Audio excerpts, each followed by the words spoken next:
आज मैं फिर एक नए टॉपिक के साथ आप लोगों के सामने आई हूँ। फॉरगिव एंड फॉरगिवनेस, माफ करो और माफी मांगो। इस टॉपिक को लेकर आज हम डिस्कस करेंगे, इसके बारे में जानने की कोशिश करेंगे कि माफ करना और माफी मांगने से हमारे जीवन में कैसा बदलाव आता है। हम हर पल एक ऐसी जिंदगी को जीते हैं जिसमें किसी ने हमें कुछ दुख दिया था, कष्ट दिया था। उस बात को हम हमेशा याद रखते हैं और कहते हैं मैं इसे कभी माफ नहीं करूंगा। और कई लोग तो ये भी प्रण करते हैं कि मैं इस जन्म में तो इसको कभी ही माफ नहीं कर सकता हूँ। क्या दोस्तों, ये अच्छा है? इस प्रकार से अगर हम किसी को माफ नहीं करेंगे तो हम उनके साथ अटैच हो जाते हैं। हम कहते हैं हम उनसे बात नहीं करेंगे, लेकिन मेंटली तो आप उनसे अटैच हो। और जब आप उनसे अटैच होते हैं तो उस पर्सन के कर्म के साथ भी आप पूरी तरीके से अटैच हो जाते हो। इसलिए दोस्तों, अगर किसी ने कुछ भी हमारे साथ किया है उसको तुरंत माफ कर दीजिए। माफ करने से आप अपना भला करते हैं।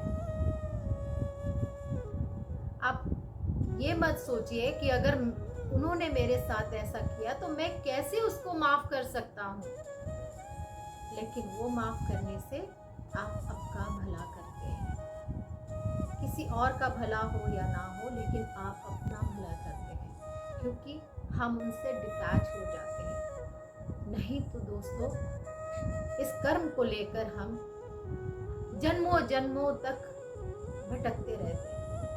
फिर जन्म लेंगे, फिर वही दोस्त आपके साथ आएंगे, फिर आप वही लेन देन करेंगे, फिर भी सॉर्ट आउट नहीं हुआ, फिर हम अगला जन्म लेंगे, फिर उसी प्रकार से हम एक दूसरे के साथ वैसा ही व्यवहार करेंगे। क्या दोस्तों, हमें बार बार जन्म लेकर यही कार्य करना है?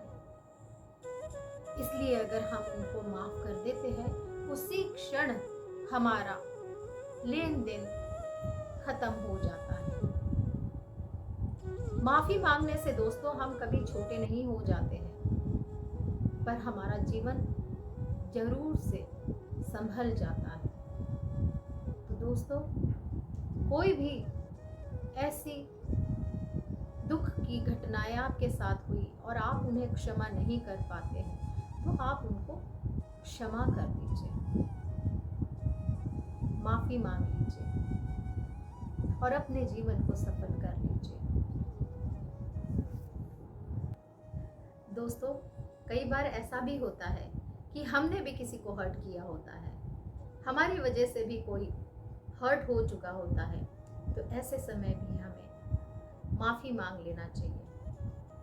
तो हमें माफ़ भी करना है और माफ़ी भी मांगना है, लेकिन ये दोनों चीज़ करने के लिए आपको ये ज़रूरी नहीं है कि आप उस पर्सन के सामने जाए और वहाँ जाकर उनसे माफ़ी मांगें। ये कोई ज़रूरी नहीं है। आप शांत होकर, आँख बंद करके, ध्यान में बैठकर उस पर्सन को याद करेंगे और उसको माफ़ करेंगे और उससे माफ़ी मांगेंगे। बाय सोल आप उनसे माफ़ी मांग सकते हैं। माफ़ करना और माफ़ी मांगना, ये दोनों काम जैसे ही आप करते हैं तो दोस्तों, हमारे बहुत सारे ऐसे काम होते हैं जो स्टक हो चुके होते हैं, वहाँ से भी हमें निजात मिल जाती है। सो दोस्तों, आशा करती हूँ कि आप सभी लोग, आपके जीवन में जो लोग आए होंगे उनको माफ़ करेंगे और माफ़ी मांगेंगे। इसी आशा के साथ मैं अब आपसे विदा लेती हूँ और फिर से एक नए टॉपिक के साथ, नए वीडियो के साथ आपके सामने दोबारा प्रस्तुत होती हूँ।